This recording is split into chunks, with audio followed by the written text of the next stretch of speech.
Wizara ya Kilimo imetangaza kuondoa mazuio yote ya biashara na usafirishaji wa mazao yaliyowekwa na Tanzania kwa nchi za Malawi na Afrika Kusini kuanzia leo Aprili 26, 2025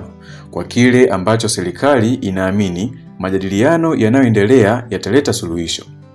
Taarifa iliyotolewa na Waziri wa Kilimo Hussein Bashe imesema serikali kupitia Wizara ya Kilimo ilitangaza tarehe 23 Aprili 2025 kuzuia mazao kutoka nchi za Afrika Kusini na Malawi kuingia katika mipaka ya Tanzania hadi hapo hatua zitakapochukuliwa kwa nchi hizo kuruhusu mazao yetu kuingia katika masoko yao. Kufuatia zuio hilo, serikali za Malawi na Afrika Kusini zimewasiliana na Wizara ya Mambo ya Nje na Ushirikiano wa Afrika Mashariki na Wizara ya Kilimo ya Tanzania ili kuweza kutafuta suluhisho la zuio husika.